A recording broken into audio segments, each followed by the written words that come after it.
As you know, if you're in this room, you have impacted their lives in some way, somehow, and I'm sure they appreciate your presence. Thank you. Let's see, I was about 5 years old when I first met Jay. And since then, he's been like a little brother to me, because he is my brother. And as kids, we'd have our typical fights and arguments, especially when we played Street Fighter, because he'd always beat me. So what I used to do is, right before my man was about to die, I'd turn off the Nintendo and just walk right out. But as we got older, we became closer. We started hanging out with the same friends. We started listening to the same music. We played instruments together, and we liked to work out together. And when Jay entered high school is when I started to notice the type of person and characteristics he was developing. He was willing and able to take on many responsibilities. He was in the band and hung out with the band geeks. He was on the football team and hung out with the jocks. He was on the tennis team. He was also on the National Honor Society. And he was also on student council. Jay hung out with all types of people and was well liked in high school. During the baccalaureate service of his graduation class, Jay surprised me and my parents, and he didn't tell us that he was giving a speech to his graduating class. He gave a touching speech and moved his class, and I turned over and looked at my parents, and they were in tears of joy. Even though Jay was younger than me, I looked up to him, because he was taller than me.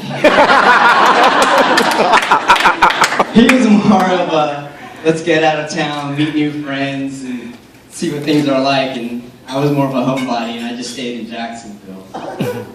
So after high school, Jay was accepted to the prestigious Florida State University. Where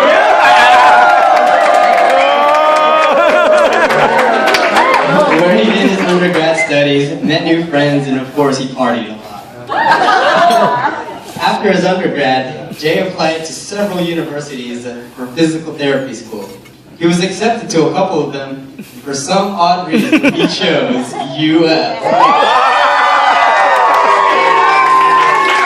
And that is when Lauren came into the picture. Now, I wasn't there, but I have extensively interviewed a former roommate of Jay's who will remain anonymous on how it all went down.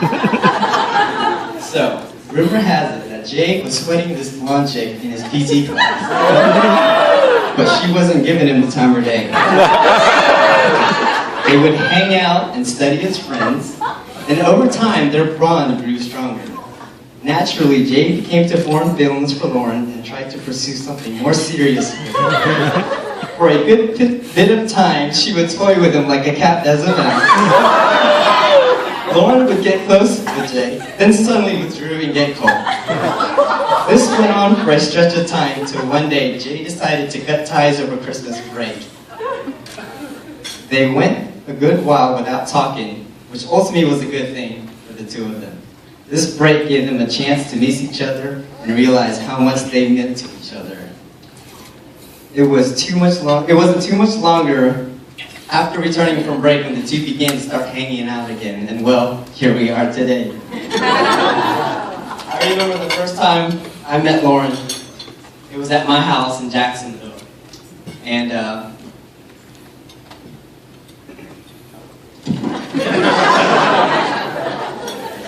I kind of use my kids to get a feel for things. They're like my pets. I see how they react. And so, we were sitting on my carpet, just hanging out, and I was getting in and out, going to the kitchen. And within 30 minutes, I turn around and I see Mia and Gabby just start braiding her hair, combing her hair. and Mia's like on top of her shoulders. And I'm like, oh, okay, she passed my test. And from that day on, every time we'd visit, they'd always be by her side. And my kids just love being around her. So Lauren, I'd like to welcome you to the Dela Cruz family. As you know, we're a big family with a bunch of aunties, uncles, and cousins. So it's okay to stress out during Christmas and figure out who's who and which auntie is what.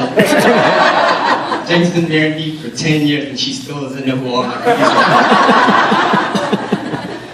If I had to give you guys one advice as you begin your lives together is freeze time. Freeze time in the form of pictures and videos and organize them. Take lots of pics. selfies. You know, storage is cheap these days, so 10 to 20 years from now, you're going to spend hours smiling and looking at old kids. So before I make a toast, I'd like to thank our parents for everything they've done and continue to do for me and my brother and also my kids. You're welcome, my son. You're welcome.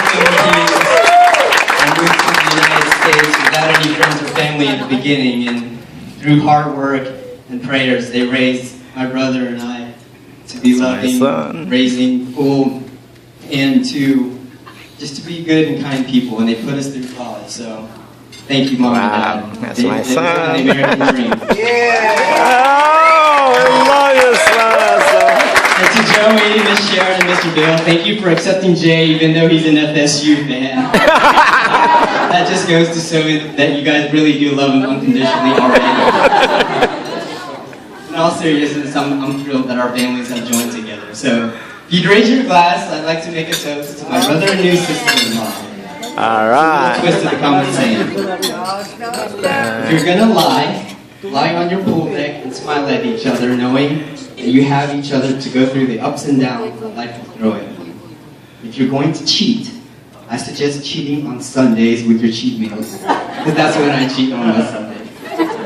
And if you're going to steal each other's hearts forever and never let them go. Whoa! To the good life. That's my son.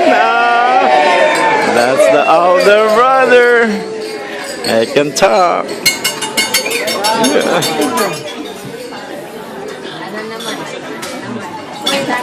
Nice splits.